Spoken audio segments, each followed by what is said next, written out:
What makes a good monster hunter guild within a campaign setting? Is it being good at killing monsters? Of course not. It's all about marketing, baby. Monster hunter guilds have the same issue that rangers do. No one actually thinks that you're necessary until it is too late. Selling people on the fact that you are the best person to hunt down a specific creature type is a branding issue first and foremost. You don't become the most renowned monster hunter guild in the land without a good name, a solid group gimmick, and outfits that let people know you mean business the moment you walk into town. If you want to make real money in monster hunting, that requires you to get hired by royalty, and it can be really hard to network with the local king when the kingdom is under siege by dragons. The king isn't going to interview a bunch of groups to find the best candidate as the city burns. They're going to just pick the first group with some variant of Dragon Slayer in their name that looks like they can tank a few flame breaths and call it a day. Is that really the best way to choose who gets the contract? Probably not. But you have to remember that if the king was competent, he would have already trained the army to be able to handle dragon attacks months ago when his scouts warned him of the impending danger. Monster hunter guilds are hired by people who need a monster killed today, and they'll pay a premium for it because of their past poor decision making. I'm here today to teach you how to make your monster hunter guild one of the most marketable and compelling factions within your campaign setting. Now that you guys understand the importance of strong brand identity, it is time to meet the Carrion, your friendly neighborhood undead hunters who are mostly alive themselves. I won't bore you with their shared traumatic backstory beyond the fact that they were orphans that grew up in a small town with the bit of a lich problem. After they emerged from the lich's lair victorious, they looked a little bit different. Luckily for them, the new aesthetic has improved their credibility as undead slayers, because now whenever a king sees this group stroll into their kingdom, they don't even have to pitch their services anymore, which is fair enough. I mean, just look at them. If you look like this, people are going to assume that your group is packed with enough personality and necrotic energy to eliminate any undead foe that is plaguing their kingdom. Plus, they all are named after things that feed on corpses, so you know that they're not just doing it for the money. They don't want to just eliminate the local necromancer that has taken over your town's crypts for the bounty. They need to hunt them down because they've been hungering for some undead all week. Now that we've established that they look the part and have a personal vendetta against the monsters they hunt, let's dive into the crew themselves.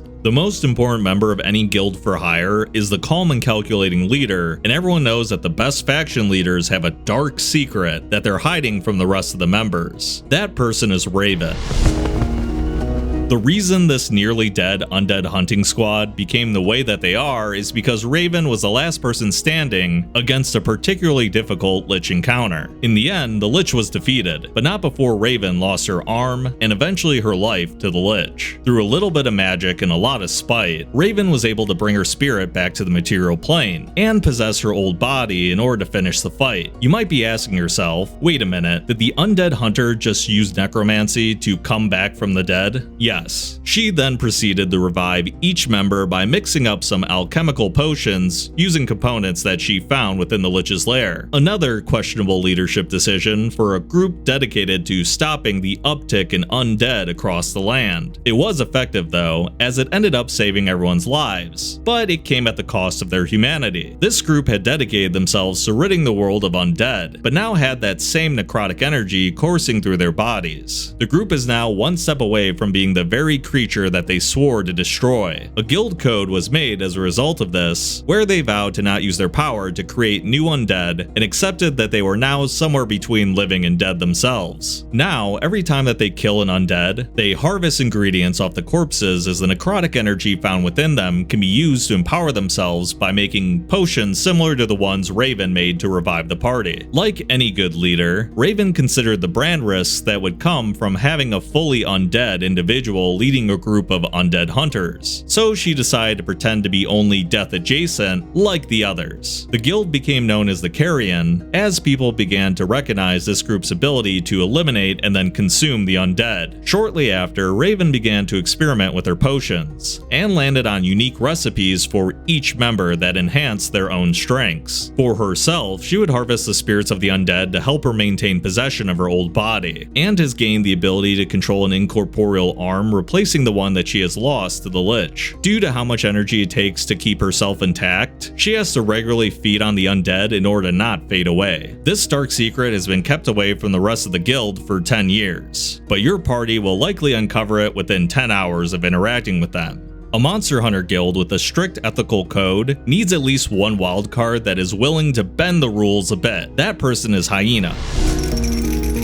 When your whole gimmick as a group is that you are nearly undead but can't make more undead, it is kinda hard to grow your guild. Hyena's solution is quite simple. If you can't make more undead, then why not train a few mindless undead to do your bidding? The Carrion are willing to look the other way as long as Hyena can keep control of his pack of ghouls, and he does this through his ability to harvest and empower necrotic flesh. Thanks to this little loophole, Hyena has now amassed a pack of ghouls that he calls maggots that do his bidding. To maintain a firm control of this pack, he keeps the number of ghouls to only a handful. They are all expendable and constantly replaced. Well, besides one feral ghoul that he calls Maggie, who seems to be his favorite. While Raven is overly serious, Hyena is always cracking jokes, and that allows the guild to maintain some semblance of balance. As much as he is a wild card, he is ride or die for the guild, and only aims to bend the rules when necessary, not break them outright. You may not be able to always predict what he'll do, but whatever it is will be in the best interest of the Carrion.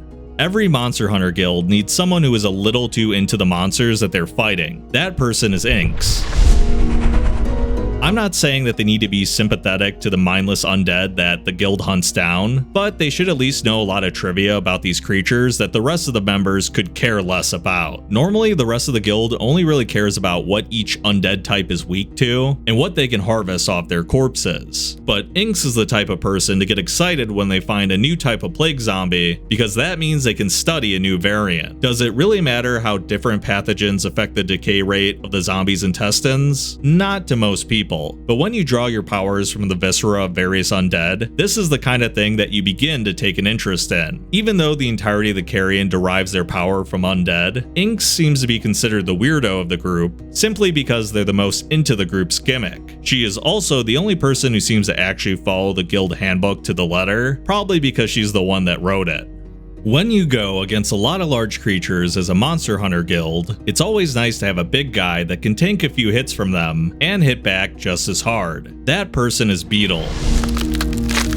The strong silent type that's actually a softie is always a classic, but how would someone like this find themselves among a group of killers for hire that all appear to be orphans? Well, you have them grow up in the same orphanage, of course. You have to remember that orphanages can be run by members of the town who also have kids. Poor Beetle was probably bullied by everyone there for having lame living parents in hospitality, instead of having cool dead adventuring parents like the rest of the squad. If there's one thing that I've learned about orphans in fantasy settings, it's that all of them are either secretly a child of prophecy, have parents who are extraplanar beings, or they are the true heir to the entire kingdom. So when everyone became old enough to travel the world, Beetle decided to go out with them to finally see what the hype is all about. The Carrion already have a lot of strong personalities, so having someone who is a little more grounded is a must. There always needs to be someone who is in it more for the people than the mission, so when he does speak up about the direction of the guild, the rest of them will take what he says to heart. As the literal backbone of the guild, it makes sense that he gets to deal with the bones of the undead that they defeat. Once grounded down and made into a potion, it emboldens him to be the tank that they desperately need.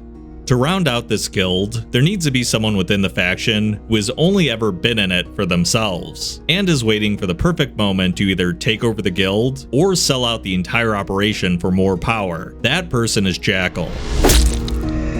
Your party will be able to tell within 5 minutes that this guy is bad news, but no matter what you say to the rest of the faction, no one will listen to you. They'll simply keep repeating that he's been here since the beginning and can be trusted, even though you can clearly see him staring daggers at the guild leader while he sharpens his blade. In Jackal's defense, the reason he's so jaded is because when everyone got their gimmick, he drew the short straw, blood. Now, being a powerful mercenary with vampiric-like abilities may sound great, until you remember that their guild's code requires them to only harvest from the undead. That means that Jackal has been stuck drinking stale or outright putrid blood for about a decade now. Everyone else seems to be breaking the rules of the guild anyways, well, besides Inks. So why not skip the corpses and become a classic vampire? The Carrion can keep making potions out of rotting reagents, and he can skip all the alchemy and get fresh blood straight from the living source. Seems like a win-win for everyone, except, well, his victims, of course.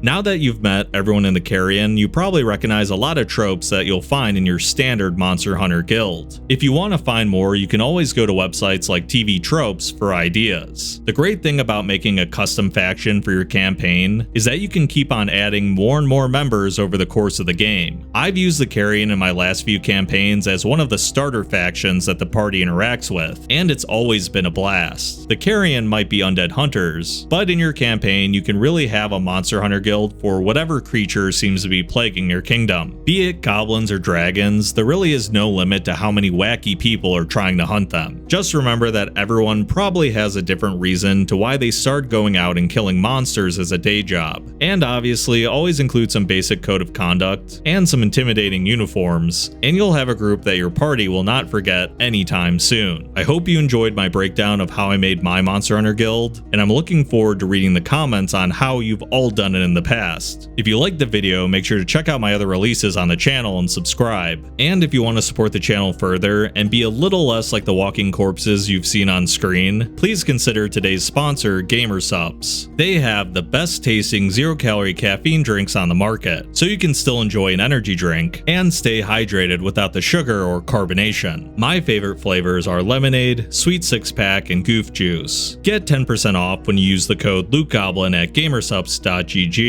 If you want a free sample before you buy, or caffeine-free versions of any of the flavors, my link works for that too.